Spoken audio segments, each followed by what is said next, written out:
Bonjour Arthur. Non, c'est Bonjour Walter. Ouais, je me trompe un peu parfois. Walter le Giscardien. Bonjour. Bonjour. Bonjour. Ah oui, vous avez bien fait, vous avez vraiment bien fait, Patrick. Vous savez, j'ai toujours dit, moi, qu'il fallait dire bonjour, comme Chirac, et au revoir, comme Giscard. Oui.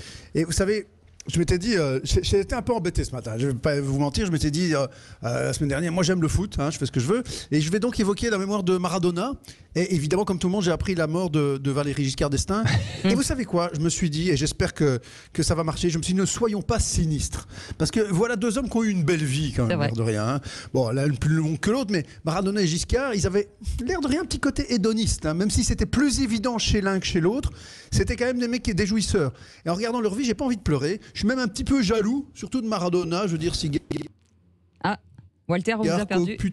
Marqué un but tout seul en partant de son camp, je me dis, voilà, on peut faire un peu ce qu'on veut. En fait, c'est ça. Et Giscard aussi, torse nu en jouant au tennis quand on est président. Quand on est au sommet, on fait ce qu'on veut, quoi. On peut marquer un but de la main, dire c'est la main de Dieu, ou faire une pause de 7 secondes avant de dire au revoir, histoire d'emmerder le suivant, de rester encore un petit moment de plus à l'Élysée. Voilà, il y a des gens comme ça qui peuvent. Voilà, c'est comme ça va peut-être vous parler, Cécile, quand on a une belle femme. Je dis pas, vous dites essentiellement des choses intelligentes, mais quand on a une belle femme, on peut dire des conneries. Et les mecs vont quand même faire ah ouais, même si c'est pas très intéressant. Vous voyez. Alors que si c'est ton pote de 1m73 qui dit la même chose, il fait ah ouais c'est ça ta gueule. Vous voyez, c'est parce que les gens, quand il y a une belle femme qui parle, il y a des gens il y a les hommes qui font ah ouais parce qu'ils veulent baiser. Enfin je veux dire c'est comme les patrons de boîtes qui font des vannes à la machine à café et tout le monde rit. Et je ne dis pas ça pour vous évidemment, Patrick.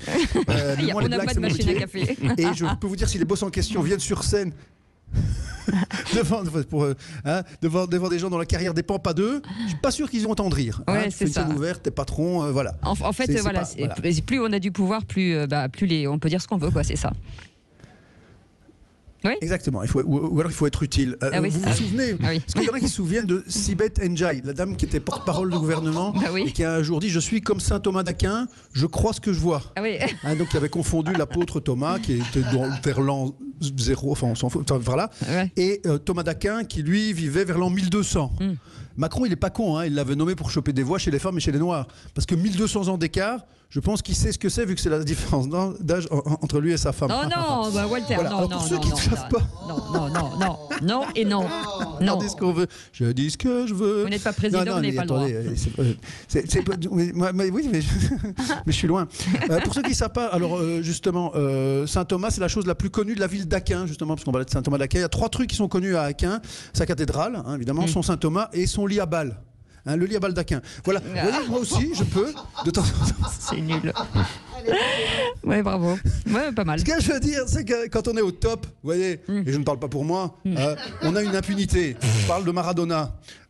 Le mec, il avait tous les droits. Je veux dire, quand tu sais marquer des buts comme ça, tout seul, les trucs, t'as tous les droits, tu peux draguer en faisant des proutes, tu peux dire ce que tu... Je veux dire, t'as même pas besoin, tu vois, parce que même les gens qui connaissent rien au foot, ils connaissent Maradona. C'est comme les gens qui connaissent rien à la pédophilie, ils connaissent Marc Dutroux. Vous voyez, t'es au sommet de ton art.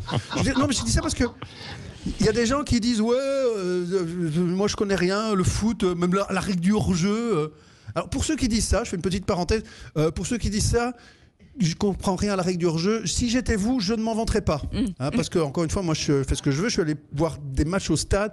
Et je peux vous dire que tous les mecs qui comprennent le hors-jeu n'ont pas inventé l'eau de Javel. Ils n'ont même pas tous 32 dents. Même à plusieurs. En fait, pour comprendre la règle du hors-jeu, c'est simple. Il faut savoir ce que c'est que 2 lignes parallèles. Il faut comprendre 2 lignes parallèles. T'as des gens qui ont le droit de ne pas savoir ce que c'est que la règle du hors-jeu. Par exemple, Stevie Wonder. Stevie Wonder, lui, on peut comprendre parce que expliquer par 2 lignes parallèles, ça doit être ou Gilbert Montagnier, c'est difficile de l'expliquer, tu vois. Mais pour les autres, il faut comprendre. Bref. Qu'est-ce que je voulais dire c'est que j'ai été évidemment un petit peu perturbé par la mort de Giscard. Je me suis dit, tiens, il ne faut pas être sinistre parce que, vous savez quoi, Giscard d'Estaing, comme Maradona, même mort, il bande encore. Parce qu'il a inspiré une chanson intitulée, ça ne s'invente pas, Aimons-nous vivants. Vous voyez la chanson Aimons-nous vivants, Cécile? Aimons-nous vivants. N'attendons pas que la mort trouve du talent. Voilà. Et le type qui a chanté cette chanson a pris comme pseudonyme les 2 prénoms des candidats de l'élection présidentielle en 74 et en 81. Oui, François Valéry. François Valéry. Donc voilà, Et donc j'ai envie de dire... Le cul entre 2 chaises, c'est ce qu'on dit. Monsieur le Président, génie du football, paix à vos âmes, messieurs, et célébrons la vie plutôt que pleurer. Parce que dans ces temps difficiles, où le mal rôde et frappe dans le monde, je souhaite que la Providence veille sur la France, pour son bonheur, pour son bien et pour sa grandeur. Et c'est les derniers mots. Au revoir. Au revoir, Walter. Ce sont les derniers mots. C'est formidable. Hein. Les derniers mots de Valéry Giscard d'Estaing après son départ. Et il part quand même. En plus, il part. Si vous l'avez vu en zoom, il est parti aussi avec une porte qui est très loin.